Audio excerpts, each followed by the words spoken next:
Duduk Bapak Ibu, saudara-saudari. Selamat pagi untuk kita semua. Iya, puji Tuhan. Iya, sudah bisa kita bernapas? Sudah? Mungkin dari rumah tergopoh-gopoh.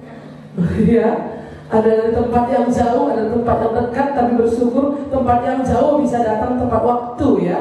Iya, terima kasih untuk Pondok Batu yang bisa tepat waktu datang. Terima kasih juga untuk dari Kuta Bulu. Iya. Terima kasih juga sekalipun datang terlambat. Kami berharap untuk ke depan bisa kita bertobat kan gitu ya. Udah bertobat kita menerima Tuhan Yesus, tapi kayaknya perlu lagi bertobat setiap hari. Bertobat setiap hari ya. Bertobat harus setiap hari. Dalam satu karakter dari satu kegiatan kita perlu bertobat setiap hari. Menerima Tuhan Yesus cukup satu kali, tapi bertobat itu adalah setiap hari. Baik, kita akan belajar firman Tuhan pagi hari ini. Tema kita tugas pendidik jemaat. Kayaknya berat ya, langsung dikasih tugas ya. Tapi mari kita melihat dulu siapakah pendidik jemaat. Minggu lalu mungkin Ibu Ulu sudah sampaikan syarat-syarat menjadi pendidik jemaat. Pendidik yang menginginkan menjadi pendidik jemaat itu adalah pekerjaan yang indah. Iya. Siapakah yang dipilih, siapakah yang ditetapkan? Kemarin kayaknya sudah dijelaskan secara detail, tapi ini perlu kita lihat lagi. Apa kata Paulus sehubungan dengan pendidik jemaat? Siapakah pendidik jemaat itu? Iya, jemaat Efesus itu didirikan sekitar tahun 52. Tahun 52 sesudah Masehi. Berarti tahun 52 sesudah Kristus. Dan sekitar tahun 55 itu dia meninggalkan Efesus, di mana Paulus di sana sekitar 3,5 bulan, 3 tahun setengah, sekitar begitu banyaknya, lebih kurang 3 tahun setengah dia melayani di kota Efesus. Semua daerah yang diinjili oleh Paulus, perjalanan Injil Paulus, semua daerah yang dikelilinginya, kota Efesus inilah yang paling lama di sana. Kota Efesus yang berlatar belakang daripada kuasa kegelapan. Mereka punya dewi Artemis, dewi kesuburan, tingkat seks yang tinggi, dan tingkat penyembahan berhala yang tinggi. Itu di tengah-tengah kota Efesus. Sehingga sering kali terjadi di sana huru-hara, pertengkaran. Ya, ada waktu itu di sana bahwa ada mereka menjual barang-barang, mereka membuat dewa-dewa mereka, patung-patung mereka, itulah menjadi penghasilan mereka. Sehingga ketika Paulus datang ke sana untuk menceritakan tentang kebenaran, hanya satu Tuhan, itulah Yesus, dan tidak boleh menyembah patung, maka orang-orang yang bertobat itu berhenti membuat patung. Dan ini tokehnya itu akan keberatan. Maka mereka mengatakan Paulus itu harus kita tumpas. Paulus harus dibunuh. Kenapa dia menghancurkan pekerjaan kita? Bukan saja menghancurkan adat istiadat ataupun ibadah kita, tapi juga mata pencaharian kita pun dihancurkan. Ini merupakan satu tantangan yang sangat besar. Saya mengingat kembali ketika kami masih mengajar. Ada banyak anak-anak ini yang dulu dia juara ranking waktu dia di SMP, ranking 1 atau ranking 2, minimal 10 besar di kelasnya. Tapi kemudian ketika mereka masuk SMA, ketika mereka mengenal Kristus Tuhan dan Juru Selamat secara pribadi, mereka mengalami perubahan hidup. Mereka memiliki karakter yang berbeda. Mereka sudah dibaharui oleh Tuhan dan roh dan pikiran mereka, sehingga mereka ini bertobat sungguh-sungguh, mengakui Yesus satu-satunya Tuhan, dan mereka tidak lagi mau kompromi dengan apapun, termasuk dalam pendidikan mereka. Kalau selama ini mereka masih kompromi nyontek ataupun bekerja sama dengan temannya, dan ketika mereka percaya, mereka tidak lagi melakukan itu. Tapi nilai mereka bagus, nilai mereka, tetapi nilai yang biasanya lebih baik lagi karena kawannya itu kompromi. Jadi dia tidak mendapatkan peringkat yang seperti yang diharapkan oleh orang tua. Orang tua marah, inilah kau setelah kau diajari siaru itu, titik. Ini merupakan satu tantangan yang besar bagi kami ketika kami mengajar waktu itu. Anak-anak mereka semakin lebih baik, tapi orang tua tidak senang. Karena apa? Karena mereka merasa dirugikan. Padahal Injil tidak pernah merugikan siapapun. Tapi perubahan hidup seseorang secara karakter, secara lebih baik, kadang-kadang orang menganggap itu rugi. Iya, itu pemahaman banyak orang. Maka orang-orang Efesus ini juga tidak senang dengan Paulus. Oleh sebab itu Paulus telah memberitakan Injil di Efesus itu. Dia sudah menyiapkan orang-orang yang andal di sana. Inilah yang disebut dengan penilik jemaat. Orang-orang yang dituakan, orang-orang yang dipilih, yang murid Tuhan. Inilah yang menjadi penatua di jemaat itu. Dan penatua harus tinggal di jemaat. Rasul boleh pergi, gembala boleh pergi. Paulus gembala ya, Paulus rasul. Yang gembala adalah Petrus. Ya, rasul boleh pergi. Rasul itu beritakan Injil bisa 3 tahun, bisa 5 tahun, tapi dia mungkin pergi lagi.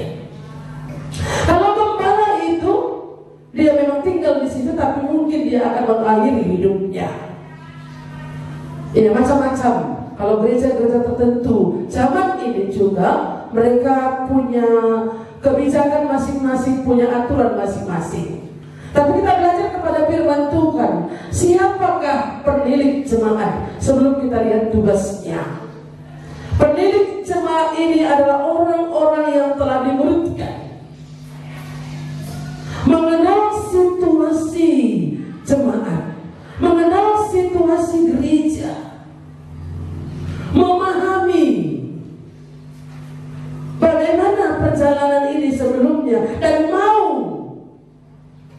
bekerja sama dengan semua yang ada. Ya, itulah penilik jemaat. Mereka diangkat dari orang-orang yang sudah dimuridkan. Mereka diangkat dari antara orang-orang percaya yang selama ini mungkin mereka punya latar belakang penyembah berhala, tapi mereka sudah bertobat. Mereka sudah meninggalkan dewa-dewa mereka. Tapi masih ada juga orang hari ini, penilik jemaat, penatua dan lain-lain, pergi ke gereja dengan jimatnya ada? Ada. Iya. Saya berharap kita nggak ada lagi bawa jimat. Iya. Ada juga orang-orang yang sudah dipilih, ya dari latar belakang sosial itu kita tidak mengerti. Tapi jelas firman Tuhan ini mengingatkan kita adalah penilik jemaat itu adalah orang-orang yang sudah dilahirkan baru, yang memahami, yang mengerti situasi yang ada di dalam, sehingga dengan demikian mereka tidak mudah ataupun tidak mudah diombang-ambingkan. Mereka yang tahu sejarah, mereka yang mengerti sejarah, bagaimana jemaat itu dibangun, bagaimana jemaat itu berdiri. Makanya saya berpikir bahwa membuat sejarah, bagaimana ini akan jemaat mengerti sejarah kalau mereka belum lahir pada waktu sejarah itu mulai ada. Ini introspeksi bagi saya sebagai gembala untuk membuat sejarah, menuliskannya secara tertulis, dan bisa menyampaikan ini kepada umat Tuhan, supaya generasi demi generasi ini mengerti sejarah. Ini kembali mengingatkan saya ketika saya membaca firman Tuhan ini. Ya, karena gak mungkin hidup terus generasi yang awal, kan begitu kan? Yang dipilih tadi adalah orang-orang yang telah mengalami perubahan, mereka yang sudah keluar dari kuasa kegelapan, mereka yang sudah berdiri tegak dalam kebenaran, mereka yang sudah dimuridkan oleh Tuhan. Coba kita lihat pasal 20 itu sebentar, ayat 1. Sebelum kita masuk ayat 27, ayat 17. Kisah para Rasul pasal 20 ya. Setelah reda keributan itu, Paulus memanggil murid-murid dan menguatkan hati mereka. Iya, ini yang kita lihat. Ada keributan? Ada. Tidak mungkin di tengah-tengah jemaat tidak ada keributan. Pasti ada masalah. Paulus memanggil murid-murid dan memuatkan hati mereka. Perlu kuat, perlu dikuatkan supaya mereka tahan menghadapi dengan banyak persoalan.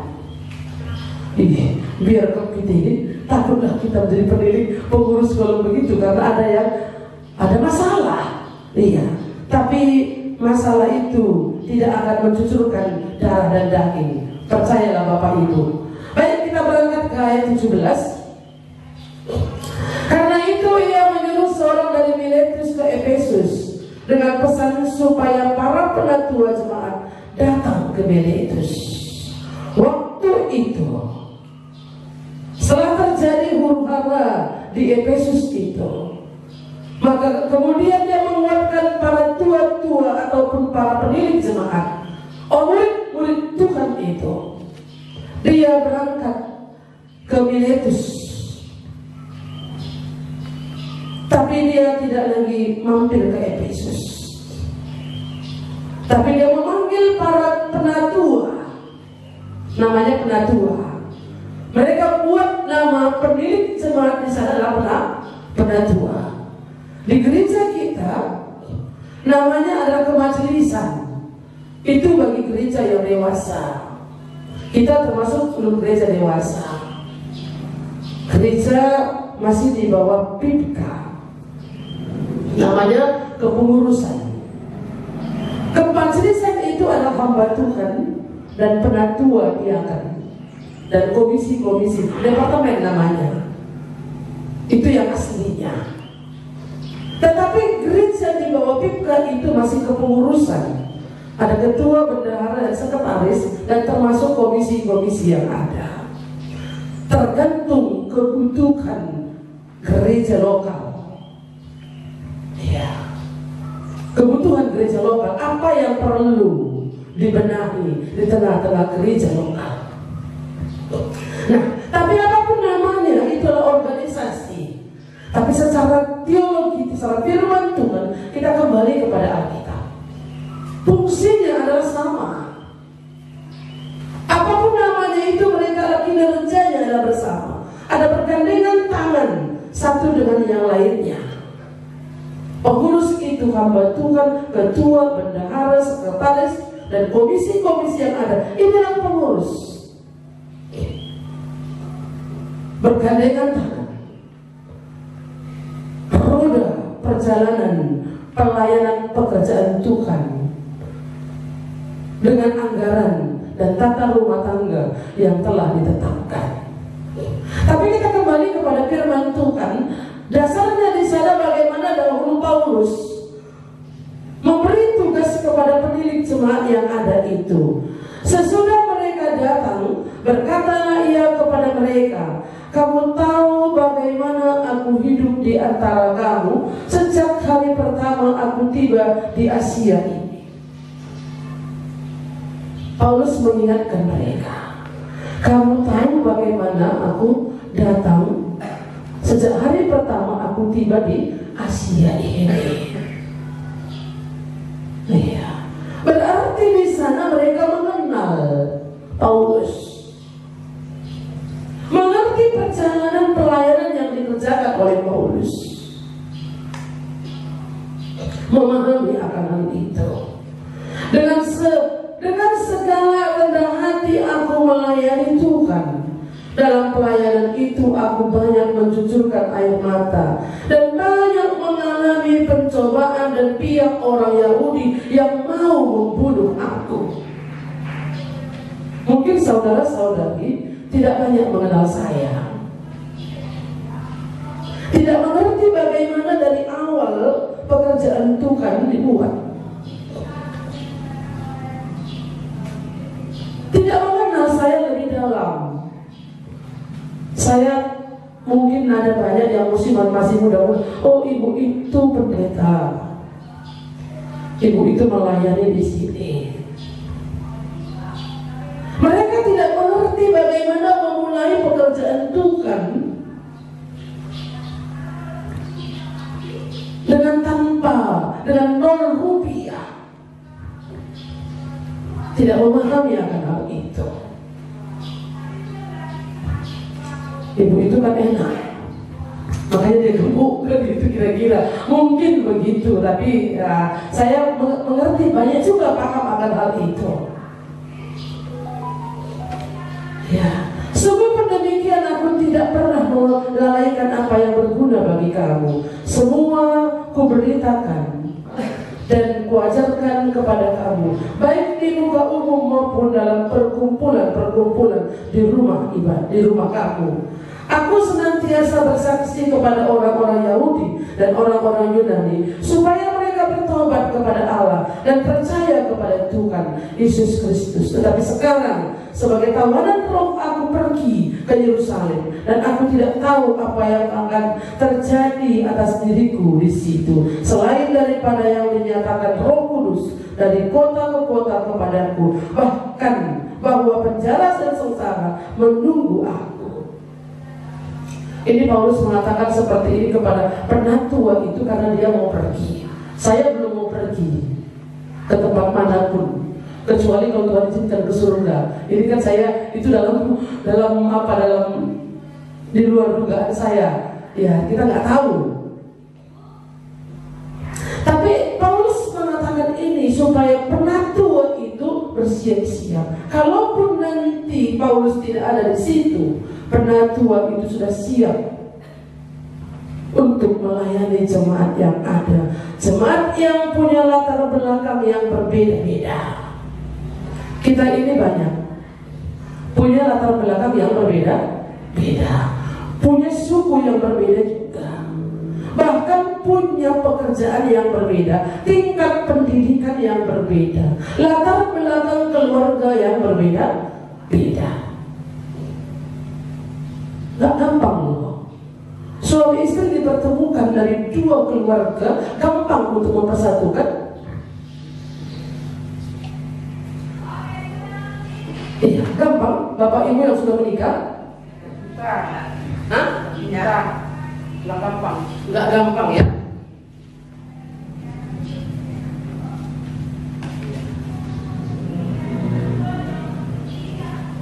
Kemarin ada yang tanya, Bu, Miss Dami menikah dengan orang apa? Dengan orang Karo. Oh, cocok lah. Kenapa kamu bilang begitu? Dan satu segi dulu budaya bersama katanya. Waktu mereka Bapak Selapar sudah saya nampak sedikit budaya berbeda. Ya, sejak Nina, orang itu gak ngerti apa sejak lapar. Di situ sudah beda satu. Oh, lah siangkan. Sekalipun satu suku dengan daerah yang berbeda, mungkin budaya mereka berbeda. Nah, apalagi berbeda suku, apalagi berbeda pendidikan, apalagi berbeda cara pandang, dan yang paling mengerikan adalah beda cara pandang pemahaman akan firman Allah. Nah, itu dalam sebuah keluarga yang dipertemukan itu 2 menjadi 1. Makanya kurasa memang Tuhan bilang begitu ya. Demikianlah mereka bukan lagi 2, melainkan 1, supaya memahami, supaya suami istri mengerti benar bahwa 2 menjadi 1. Kamu bukan lagi 2, melainkan 1. Harus 1 pemahaman. Makanya saya senang tadi kalau Pak Bina bilang kami dengan ibu, dengan istrinya maksudnya. Kenapa nggak bilang saya dan istri saya, Pak? Kan lebih romantis begitu. Saya dan istri saya, kan cocok. Saya senang kalau bapak-bapak bilang begitu. Saya dan istri saya merenungkan firman Tuhan ini, mantap. Ya, dengan ibu siapa? Dan gitu ya. Iya, bisa ibu di kedai kopi. Iya, bisa ibu apa? Ibu siapa lah namanya. Tapi yang apa saya ngerti kok, saya paham. Supaya ada apanya, iklannya sedikit. Oke, nah, jadi pemahaman yang sama akan firman Tuhan itu yang mendasari kehidupan kita. Mengerti, sama-sama membaca firman Tuhan, sama-sama memahami firman Tuhan.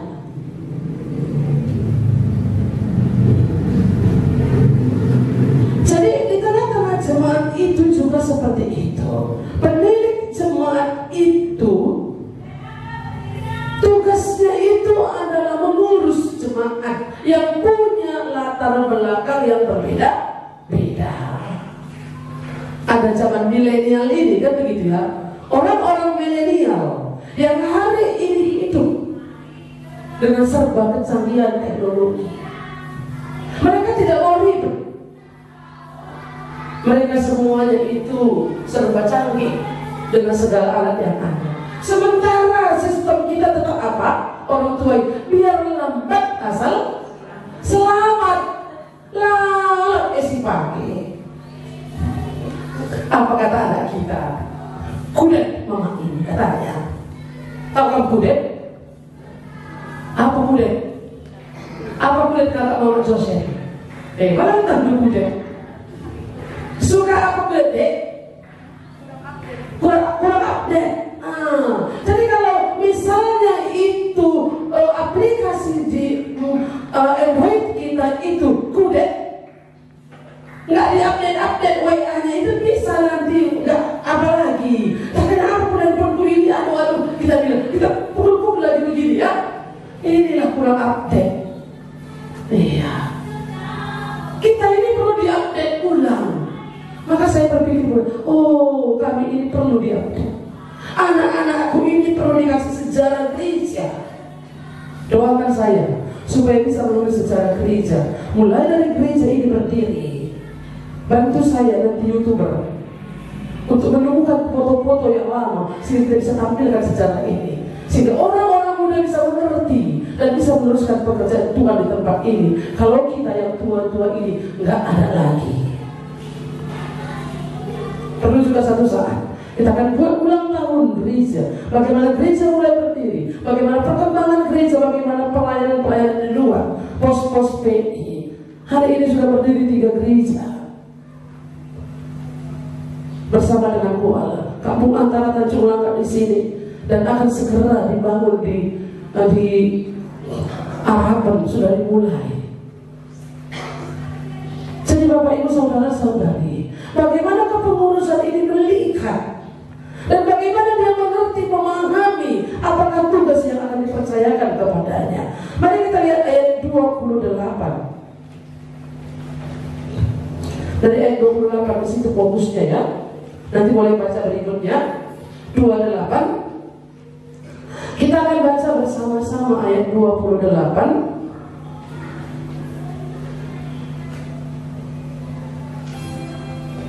Satu, dua, tiga. Karena itu jagalah dirimu dan jagalah seluruh kawanan. Sampai situ dulu. Apa kata Paulus?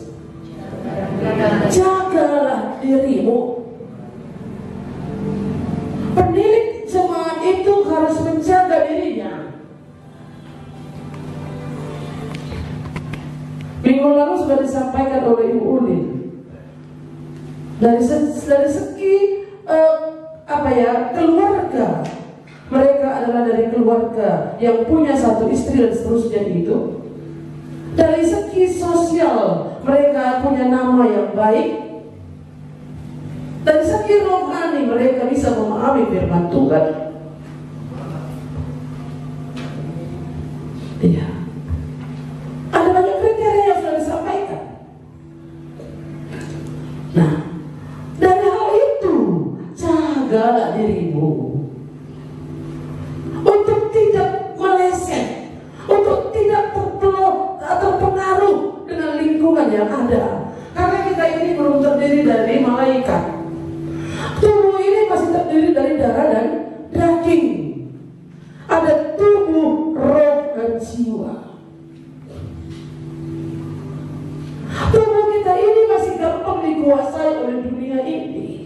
oleh lingkungan kita yang ada. Maka penilik jemaat itu harus menjaga dirinya, tidak gampang terpengaruh, tidak gampang mengikuti situasi yang ada. Sekalipun perkembangan zaman ini kita akan ikuti, tapi mana yang tidak tepat kita harus bisa handle. Jangan pula nanti mentang-mentang zaman milenial lagi kita bilang pula kan kita pengulang-ulang ini perlunya ini update ini kuret nanti kita kan gitu, diupdate lah selalu, ikut semua, ikuti semua yang ada di handphone itu, semua yang berita yang didengar semua ikut, oke semua, tidak ketinggalan. Makanya ada banyak juga dosa di sana. Pergumulan seorang hamba Tuhan di tengah-tengah jemaat hari ini ada, bahwa bukan hanya orang muda yang candu Free Fire ya, game Free Fire ya, itu kan namanya. Nggak usah takut ketahuan iya itu namanya. Iya Michael, iya nanti ibu tahu kalau aku pernah pengguna Free Fire. Game Free Fire itu bukan hanya orang muda, tapi bapak-bapak sampai bolang-bolang pun itu dosanya. Iya. Jadi Bapak Ibu saudara-saudari, jagalah dirimu, kata Paulus ini, supaya dalam perjalanan iman mereka, dalam perjalanan pelayanan bersama dengan jemaat yang akan ditinggalkan ini, mereka ini belum menjadi malaikat. Jemaat ini bukan malaikat. Saya bukan malaikat. Pengurus yang akan dipilih juga bukan malaikat. Kita masih terdiri tubuh dan roh dan darah dan daging yang masih mempan dengan segala sesuatu yang ada di dunia ini. Tapi maka roh dan jiwa kita ini dikuasai oleh firman Allah. Sebenarnya ini kan 3 bagian, tubuh, roh, dan jiwa. Tapi kenapa selalu tubuh ini menang? Roh dan jiwa ini kan memang dikatakan 2, tapi dia menyatu ini. Kenapa selalu di tubuh ini ditendang kita ini? Maka perlu ini berjuang. Roh dan jiwa kita itu harus dibaharui setiap hari. Perkataan Tuhan harus memenuhi hati kita, membuat kita kuat. Penilik jemaat ini tadi dikatakan di sana. Kalau kita lihat tadi ayat yang kedua tadi ya, ayat yang kedua, ayat ke-17 tadi ya. Karena itu ia menyuruh seorang dari Miletus ke Efesus dengan pesan supaya para penatua jemaat datang ke Miletus. Apa dikatakan kepada penatua ini tadi pada ayat yang ke-28? Tadi dikatakan di sana,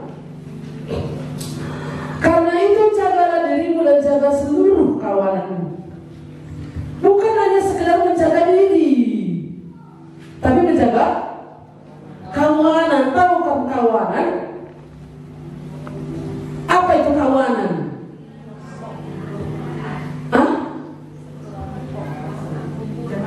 Kumpulan, sekumpulan. Kalau misalnya ada orang yang menggembalakan sapi, kalau kita ke Marike atau sore lewat Bunduri, itu keluar dari kebun itu kawanan sapi. Entah berapa gembalanya saya nggak tahu. Satu kawanan mereka banyak, puluhan, saya ratusan pun ada kayaknya itu. Payah lewat. Nah, penilik jemaat ini disuruh Paulus, disuruh Tuhan untuk menjaga kawanan domba Allah. Saya dan Bapak Ibu, kawanan domba Allah, dipercayakan kepada penilik untuk menjaganya. Jadi kawanan domba Allah harus tunduk kepada Allah. Dia memeriksa sekolah itu.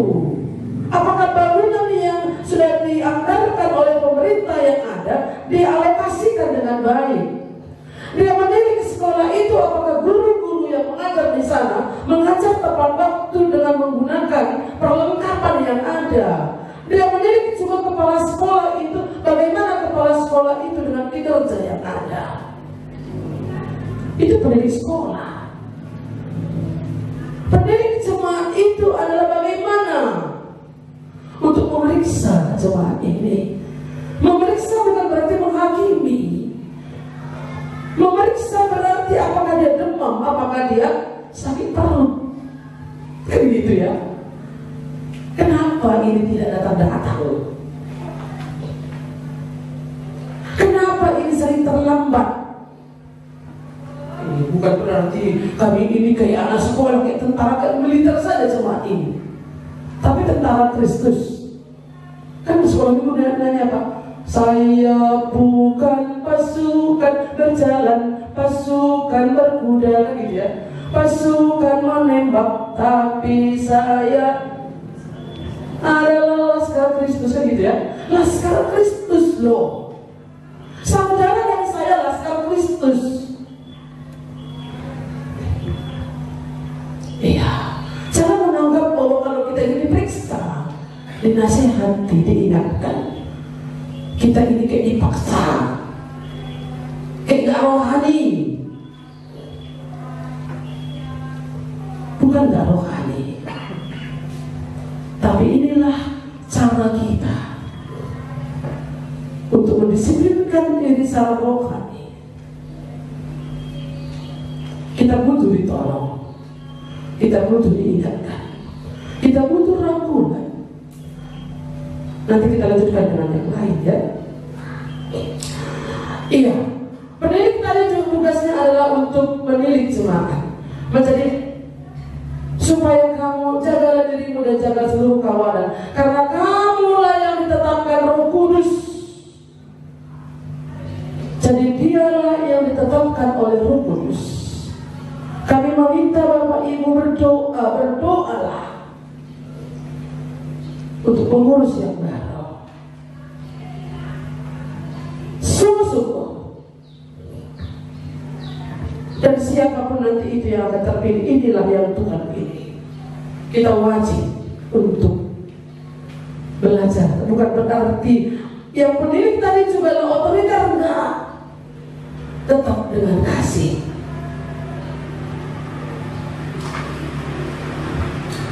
Iya.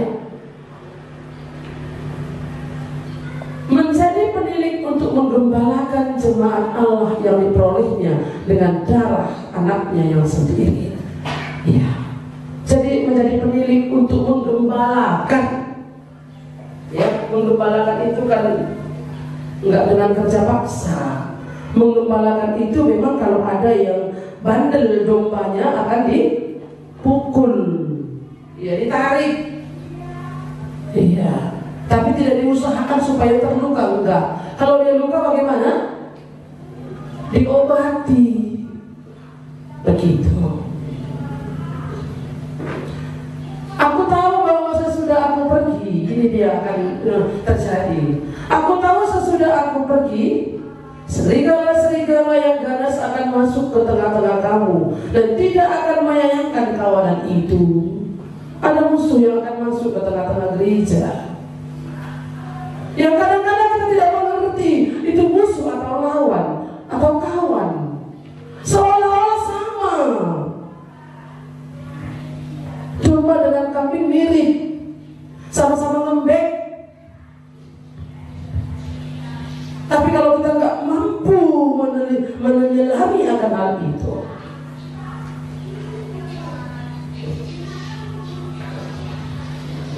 kita berpikir bahwa kita akan melayani orang lain, tapi kita akan dilayani. Hati-hati terhadap serigala-serigala itu.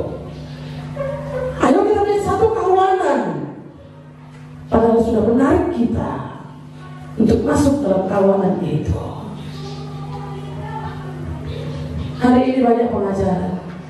Banyak hamba Tuhan. Ya. Banyak penginjil-penginjil yang mengatasnamakan nama Yesus juga, bahkan mengatasnamakan tentang lahir baru. Tapi mari kita melihat apa tujuan mereka.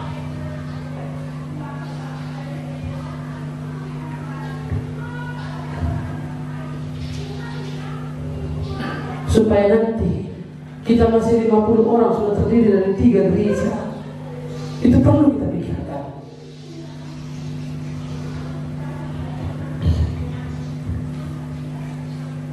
Aku tahu bahwa sesudah aku pergi serigala-serigala yang ganas dan masuk ke tengah-tengah kamu dan tidak akan menyayangkan kawanan itu. Bahkan dari antara kamu sendiri akan muncul beberapa orang yang dengan ajaran palsu. Mereka berusaha menarik murid-murid dari jalan yang benar dan supaya mengikut mereka. Ya, atas menamakan dirinya adalah mereka melayani Tuhan. Aku pergi ke kota A, aku supaya bisa buka pelayanan di sana. Apa yang terjadi? Dia dilayani orang.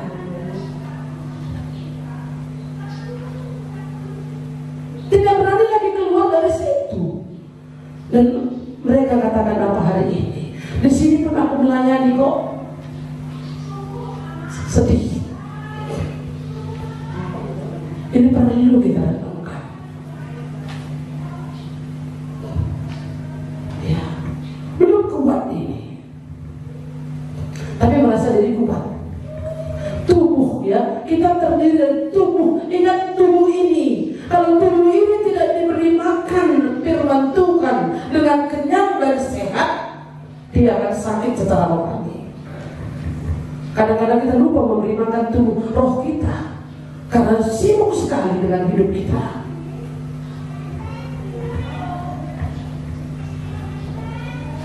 Sebab itu berjaga-jagalah dan ingatlah bahwa aku 3 tahun lamanya siang malam dengan tiada henti-hentinya menasihati kamu, masing-masing dengan mencucurkan air mata.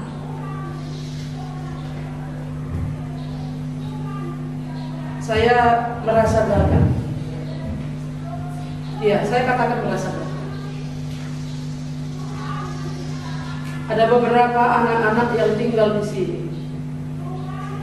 yang dibesarkan, yang tinggal bersama-sama dengan saya bertahun-tahun.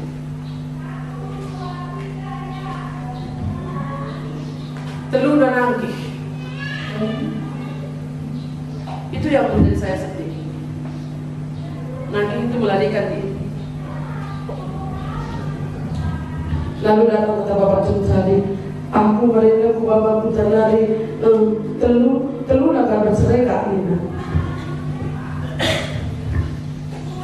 Tiga bercerai, dibawa dari kampung supaya datang ke Kuala, diajari firman Tuhan, sudah sampai mengaku mereka menerima Tuhan Yesus, kawin, pulang kampung, bercerai. Sedih ya, tapi saya merasa mengingat bahwa pertobatan itu adalah anugerah Tuhan. Itu penghiburan bagi saya. Tapi sedih loh. Maka jangan sembarang percaya. Mari kita melayani di sini, oke. Tapi mari kita melihat motivasinya apa. Nanti dia saya, ayo kita bangun gereja, katanya lagi. Bisa saja, bisa. Iya, mari Bapak Ibu kita renungkan akan hal ini. Tugas pemilik jemaat tadi mengingatkan kita supaya kita berhati-hati. Ya, ayat 30 Paulus mengingatkan tadi ya. Bahkan dari antara kamu sendiri aku melihat, ayat 31, sebab itu berjaga-jaga dan ingatlah bahwa aku 3 tahun lamanya siang malam dengan tiada ada henti-hentinya menasihati kamu masing-masing dengan mencucurkan air mata. Dan sekarang aku menyerahkan kamu kepada Tuhan dan kepada firman kasih karunia-Nya yang berkuasa membangun kamu dan menganugerahkannya kepada kamu bagian yang ditentukan bagi semua yang telah dikuduskannya. Kepada pemilik jemaat itu dipercayakan untuk menggembalakan jemaat itu, untuk menasihati jemaat itu, untuk menggembalakan, untuk memelihara mereka. Dasar kita punya kekuatan. Ada banyak murid-muridnya yang melarikan diri. Bahkan murid-muridnya pun mencurigai dia. Di Korintus Paulus dicurigai. Dia bukan rasul. Inilah manusia. Makanya perlu kita kembali dimuridkan. Jangan menganggap mau menjadi jemaat itu aku datang ke gereja duduk pulang selesai. Tidak. Saudara mau dibentuk, saudara mau bertumbuh.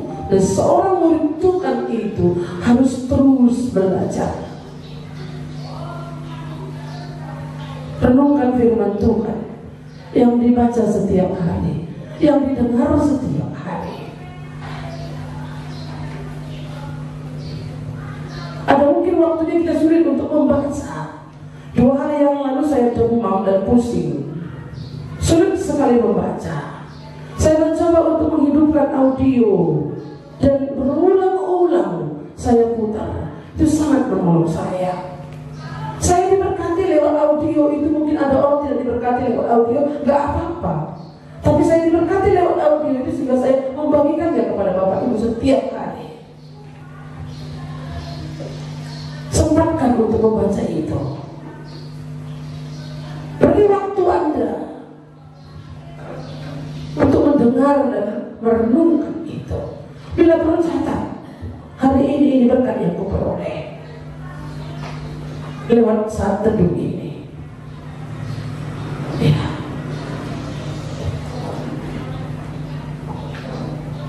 Ayat 33. Perak atau emas atau pakaian tidak pernah aku ingin dari siapapun juga. Kamu sendiri tahu bahwa dengan tanganku sendiri aku telah bekerja untuk memenuhi keperluanku dan keperluan kawan-kawan seperjalananku. Mereka tidak meminta dari orang Efesus itu apapun. Yang meminta yang mereka mintakan itu hanya apa? Supaya mereka bertumbuh. Kerinduan hati kami dan doa kami sebagai hamba Tuhan, saudara bertumbuh di dalam iman.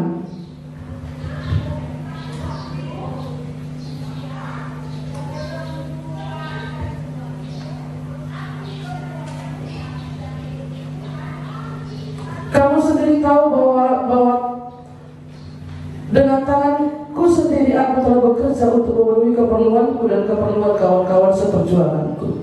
Dalam segala sesuatu telah ku berikan contoh kepada kamu bahwa dengan bekerja demikian kita harus membantu orang-orang yang lemah dan harus mengingat perkataan Tuhan Yesus, sebab Dia sendiri telah mengatakan adalah lebih baik, lebih berbahagia memberi daripada menerima.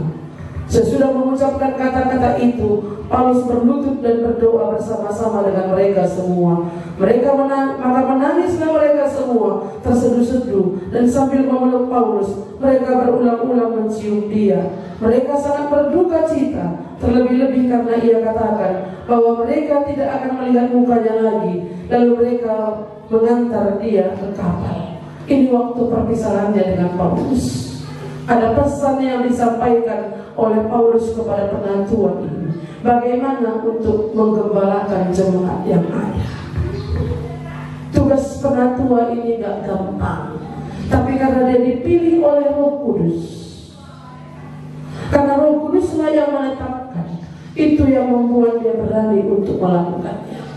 Siapapun yang saudara yang akan terpilih, yang dipilih oleh Tuhan, ingat, Ia yang menganggap aku setia mempercayakan pelayanan ini kepada aku. Ia yang menganggap aku setia. Aku bukan setia, tapi Dia menganggap aku setia. mempercayakan pelayanan ini kepadamu. Satu lagi saya sampaikan kepada Bapak Ibu. Ya, memang roh Tuhan memimpin kita, tapi Tuhan memberi kita akal dan pikiran untuk memikirkan apakah orang itulah yang dipercayai oleh Tuhan. Iya. Kalaupun misalnya pemerintah sendiri pun tidak lagi memberikan SIM kepada orang yang sudah 70 tahun untuk mengendarai, kan gitu ya. 70 tahun nggak bisa keluar sini ya? Bisa? Nggak keluar lagi. Jadi kenapa kadang-kadang kita suruh penilik jemaat 70 tahun? Kan nggak cocok lagi gitu maksud saya. Nolong karo tapi bukan contohnya gitu ya. Dia cuma memenuhi kriteria ini, memiliki istri dan 1 orang, begini begitu. Iya, betul. Tapi kan harus kita memikirkan dulu bagaimana nanti dia itu mengkoordinirnya. Perlu kita, pemerintah sendiri pun nggak bisa lagi memberikan SIM kepada beliau, kan begitu ya. Bagaimana kita untuk mempercayakan itu? Itu sekedar sedikit ya, bukan apa ya. Tapi kita harus pakai logika juga begitu. Iya, ini firman Tuhan yang boleh kita dengar hari ini. Petugas jemaat itu, petugas pemilik jemaat itu bukan berarti sembarangan, tapi dia memberi contoh dan dia juga menggembalakan, dia juga bisa melayani dan bisa mengingat akan bagaimana secara dan ada penuh dengan Roh Kudus yang bisa merangkul seluruh jemaat itu. Satu lagi, 1 Petrus pasal 5 sebelum kita akhiri. 1 Petrus pasal 5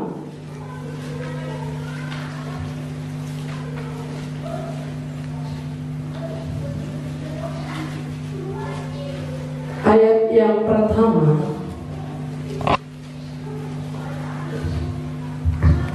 Mari kita baca ayat 1 dan ayat 2 sampai ayat 3 ya. 1, 2, 3. Aku menasihatkan para penatua di antara kamu. Aku sebagai teman penatua dan saksi penderitaan Kristus, yang juga akan mendapat bagian dalam kemuliaan yang akan dinyatakan kelak. Gembalakanlah kawanan domba Allah yang ada padamu, jangan dengan paksa, tetapi dengan sukarela, sesuai dengan kehendak Allah, dan jangan karena mau mencari keuntungan, tetapi dengan pengabdian diri.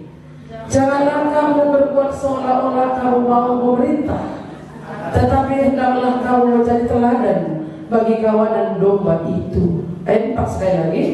Maka kamu apabila gembala agung datang, kamu akan menerima mahkota kemuliaan yang tidak dapat layu. Ada kemuliaan yang Tuhan berikan, ada mahkota yang Tuhan berikan kepada penatua, kepada pemilik jemaat itu, kalau mereka itu menggembalakan jemaat itu dengan benar, dengan takut akan Tuhan. Maka dikatakan adalah siapa yang mengingini penilik jemaat itu adalah merupakan pekerjaan yang indah, karena dia akan mendapat mahkota. Bukan hanya mahkota emas. Kalau mungkin di gereja lain terpilih 5 kali dapat apa? Emas ya. Enggak, bukan itu. Di tengah-tengah gereja kita di GKI tidak dapat apa-apa kawan. Tidak dapat apa-apa. Tapi kemuliaan itu dari Tuhan. Mahkota kemuliaan itu Tuhan yang berikan. Aku menasihatkan para penatua. Ini Petrus sebagai gembala. Jadi gembala jemaat, pendeta hamba Tuhan bersama dengan penatua, itulah pengurus gereja. Sebagai teman penatua dan sebagai saksi penderitaan Kristus yang juga akan mendapat bagian dalam kemuliaan yang akan dinantikan kelak. Sebagai saksi, sebagai teman, apa tadi ya? Penatua dan saksi penderitaan Kristus. Kita adalah saksi penderitaan Kristus. Supaya kamu menggembalakan jemaat itu, menggembalakan kawanan domba Allah yang ada padamu, bukan jangan dengan paksa, tetapi dengan sukarela sesuai dengan kehendak Allah. Dan jangan karena mau mencari keuntungan, tetapi dengan pengabdian diri. Iya, saudara akan digembalakan, saudara akan digiring. Tapi kalau saudara mencari jalan sendiri, jalan yang sesat, itu akan tetap yang sudah dibesarkan. Anak-anak yang tinggal di sini karena mereka juga nggak punya uang belanja, tapi kemudian melarikan diri dengan perkawinannya. Sakit enggak? Sakit. Tapi ketika mereka menderita, kita harus turun lagi, merangkul lagi. Bagaimana supaya mereka tetap dan kegelengan akad mandiri. Jadi ini gak gampang. Inilah yang harus dirangkul lagi. Bapak ibu saudara-saudara, mari bergandengan tangan bekerja sama. Sebagai kawanan domba Allah dan sebagai pendiri jemaat, kita bekerja sama, mengerjakan pekerjaan Tuhan bersama-sama, supaya kita mendapat mahkota kemuliaan Allah bersama-sama di surga nanti. Amin. Mari kita berdoa.